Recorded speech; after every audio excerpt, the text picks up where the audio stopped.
Welcome, modern day mystics, fellow truth seekers. James and Justin back again, and it's been a while since we've taken a look at a Gurudev video, but I found this cool one that I thought would be good. It's called "This is What Happens When You Die." I can't even remember who Gurudev is. Well, as soon as you see him on the screen here, I'm sure your memory it'll spark flashbacks. Yeah. But anyway, guys, won't keep you waiting. Let's get into it.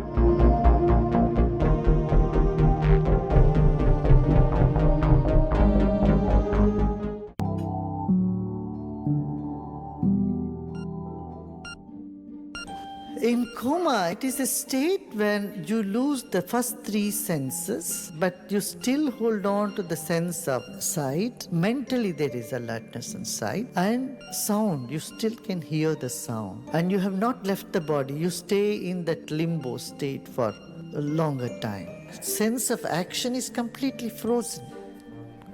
The body is frozen, but you can hear what people are saying. They want to respond, they cannot respond. This is very close, very similar to death experience. When you die, what happens to you? First, the mind withdraws from the five senses with its impressions.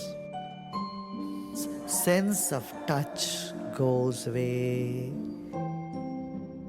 Then, taste goes away. Then smell goes away. These three things goes away. It carries only the two senses along with it still active, sound and sight. Like you are on the hot air balloon and you see everything happening down there. You can't do anything about the traffic that's happening there. You just see, oh, there is a traffic jam. But you are in the hot air balloon, you keep moving. So first 3 days is intense, and then after the 3 days or 3 nights, the soul, when it starts getting adjusted to the other realm, it keeps moving away from this. Once leave the body, then the time zone changes. 6 months is day and 6 months is night. 1 whole year is 1 day. Very few souls, they are so earthborn, they don't go for a long time. They stick on here. Very few. 0.1%, you can say. So the last rites in the Hindu tradition is something so fantastic. Because the person is still can hear, they tell him, you have lived a grand life. Your body is made up of 5 elements. Let the earth element go back to the earth, water element go back to water, fire will dissolve in fire, air goes into air element, and you are light and you merge in the universal light. That's where you have come from. You have no blemish, you have no sin, you have no impressions, you are just pure joy. You are love incarnate. Go back to your source. May you be free, may you be free, may you be free. Bless this whole creation. You are free. You need nothing now. Go. From there, bless everybody. This is what the mantras are chanted. It's such a relief. Wow. Somebody at that time, moment you're saying, you are not the mind, you are not the intellect, you are not the thoughts. You are neither this, you are not that, you are not this, you are not this. You become free of this, you become free of that.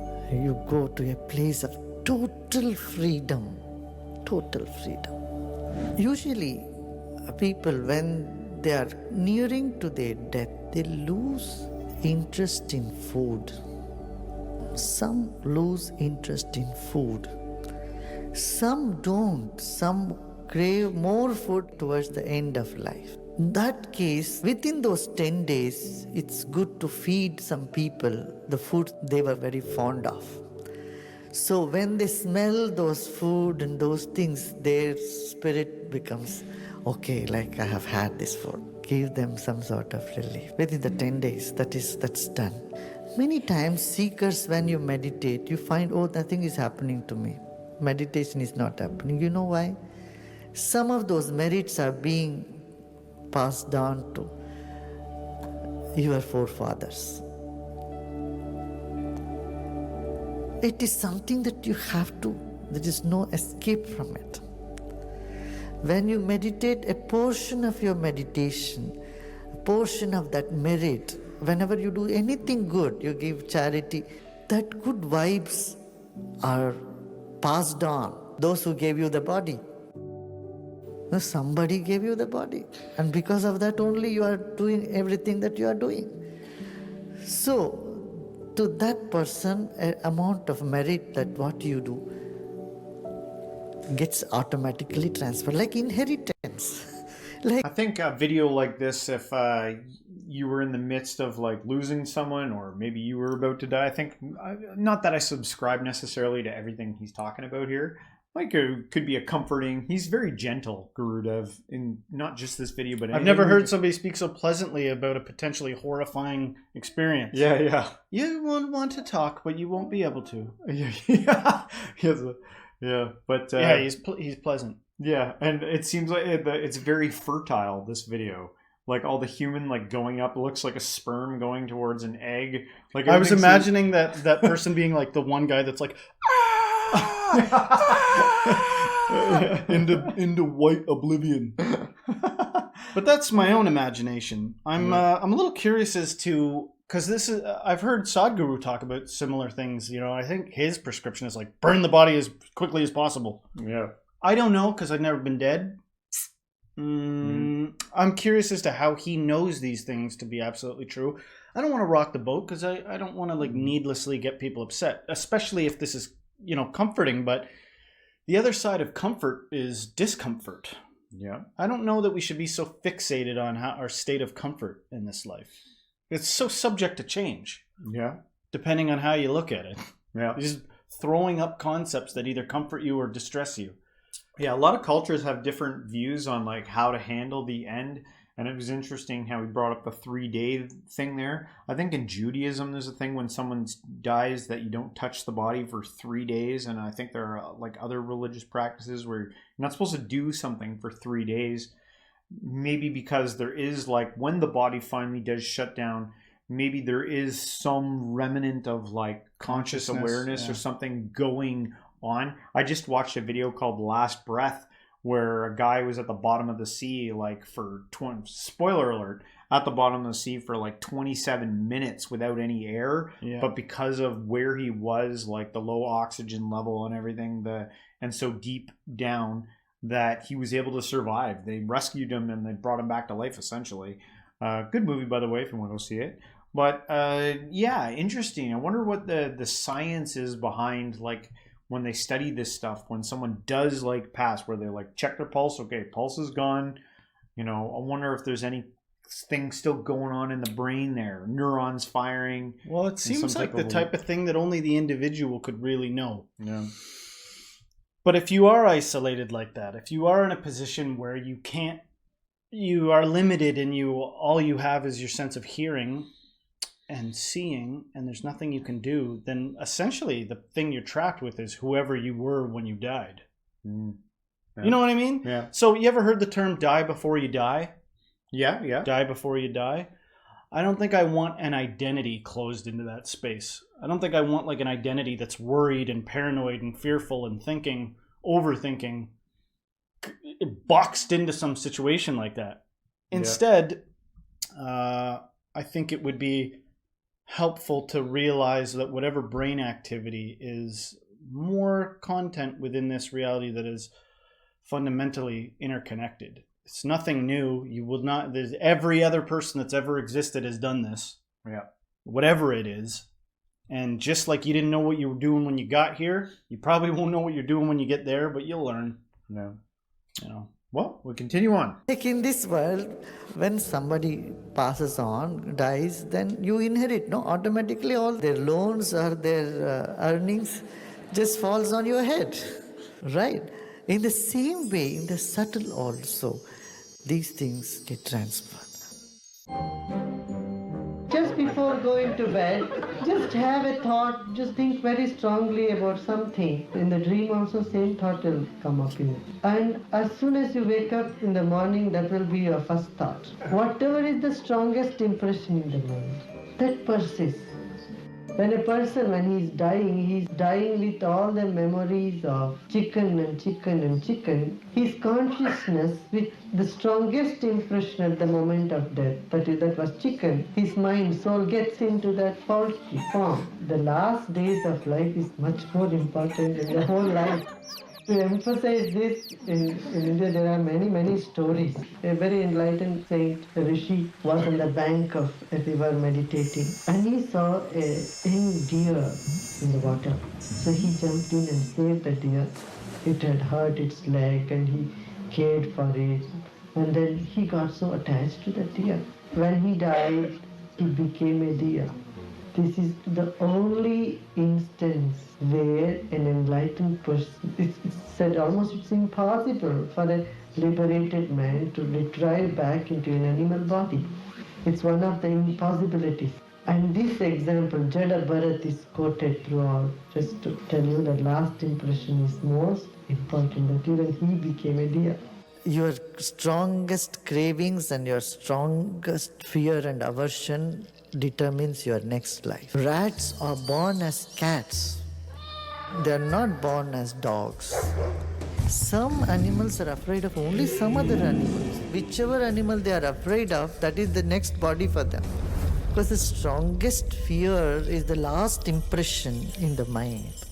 And that gives rise to the next birth. More than father and mother, the grandparents are attached to the kids. So when they leave the soul, they will be born to them. Usually this happens. That's why they keep the same name also. You know, the kings usually used to give the names of the grandfather to the grandchild. George the Fifth and George the Seventh, and this tradition has come from Vedic times. Because the most attachment for a person is with grandchildren in old age. You are born in the same family, to the same, because of your attachment, because your world is limited. You are not open to everybody in the world. The attachment is so strong within the same family, or if someone has a deep aversion towards somebody, they are born to them. I just wanted to shoehorn in one idea here. Watch out for the temptation to want to believe certain things. It's definitely exciting to...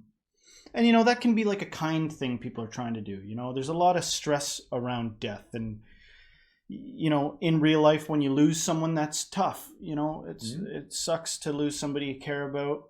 But I think that there can be some wishful thinking, maybe. You know, because it's one thing to be like, yeah, it's possible that your body will go into the next future king. Or you'll be born into the same family. It's going to be all right, you know. But if worse comes to worse, you might come back as a cat or a rat or something like that. But it's careful of the subtle thing that's communicated there, which is you're going to continue. Yeah. What you are we talking about? Your personality? How the heck could your personality is not even static throughout your entire life? And if it is, something is odd about that. Children don't tend to come back with their grandparents' like thoughts about like remembering about. Right. So is that how it was that? for you? Just be real for a sec. Yeah. You know, and for some people, they probably would claim, they'd be like, I do remember my past lives. And I don't know if that's imagination or if it's real. Yeah. How many details do you really remember of that? What did you do? I worked on a train. So how does a train work? Well, come on. Let's be real for a sec. There seems to be an element of the ego's character, which is like deeply survival based. So I don't care what you tell me. Tell me I'll come back as a dust mite. Just tell me I'm coming back. Yeah. Because I'm my heart of me wants to survive.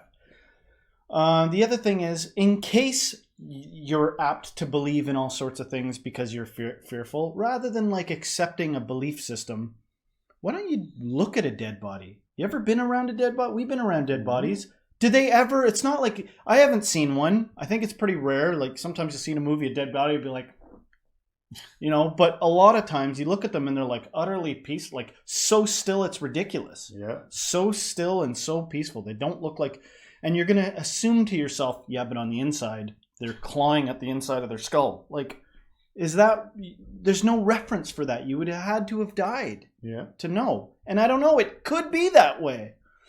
So the only thing you can really control, which you can't control, you can let go of, is your ideas. Yeah, that's a good point. I just wanted to throw that in there. Yep. Different things work with certain voltage. iPad can plug in with only certain voltage. If it's too high voltage, this will break. Similarly, these bulbs are all of certain definite voltage. Fridge is of definite voltage. Torch cell works with certain amount of electricity. Similarly, in the subtle body and causal body's combination, each soul gets certain amount of voltage, energy with it. When a man, woman meet, that moment of conception, the energy that they have brings that type of soul into the planet. The union of man and woman determines what type of soul is going to come, which voltage soul can come there. Suicide is like saying, I'm so cold, and removing all your jackets. It's like a child wants to go to sleep, but it is crying so hard. You want to sleep, but you don't know how to sleep, and so you cry. Similarly, you are so cold, instead of taking more blankets on you, you are removing all your clothes off. So this is exactly suicide. But suicide does not get that person out of the misery for which he is committing suicide. In fact, it remains with them for a longer time. Then they come back again. They have to be born again. When you are rid of all the cravings and aversion, do you still come back? Yes, then you come back out of compassion. And even then you come back as a free person. And you want to do something, you do it in the world and go. I'll be honest, I didn't think it was going to go into any of the suicide talk there at the end. It was kind of just shoehorned in right at the very end. Yeah, when it comes to the end, the truth is that I don't know, and I've heard so many concepts, the whole idea about like coming back as a child, that one's new for me. I've heard similar thing, like something like that before, but not like directly associated with the same family lineage. That was kind of an interesting one. But again, Gurudev, he's well spoken, good video there. I think I imagine he probably brings peace to a lot of people out there that are kind of like dealing with stuff. Probably, yeah. At least some kind of peace. I don't know if it's a lasting peace or not, but some kind of at least peace. How many people have you ever met that are permanently happy other than... And you can only speculate as to people that seem permanently happy unless you know them deeply, unless you know them personally, and you're like, I've seen that guy after he's eaten a bad taco. Yeah. He's screaming in the bathroom. You'd have to get a first-hand look. Yeah. Otherwise, you potentially duped by anything. You got to rely on belief. I think that as long as you equate a personality or an identity with something like a soul, you're always going to be like, where's their soul? Especially when somebody passes, you're going to be like, I wonder if they're watching over us. And that inherently baked into it is like all kinds of severity. Like, well, what does happen to that thing? Yeah. But if you see through that, I think if you start to recognize that every identity on this earth, no matter who, the most enlightened person's identity is like a mask. Imagine wearing a mask. Imagine you had a mask that was suitable. You know what I mean? Like, this is what I got to carry out into the world. It's not really how I behave when I'm by myself, but I'll wear it for the world. Forgetting that you were wearing a mask, and then you're like existing in the world. A scratch happens to your mask, and you're like, damn it, that's going to affect my mask. Trying to wash your mask, and you're like, I don't know, I just don't feel clean after I wash my mask. What's behind the damn mask? Your personality. I would assume the same thing that's running you, animating this body, is the same thing animating everything else in this universe. Now, what the hell is that? That's that's where my mind's at these days. Yeah, deeper question. Well, I'm sure we're gonna hit on some of that later on as we go, because we always tend to come back to that subject. But guys, hopefully you liked our reaction here from Gurudev on Gurudev. And if you did, don't forget to hit the like, subscribe, share this with a friend. And everyone, until next time, stay spiritual.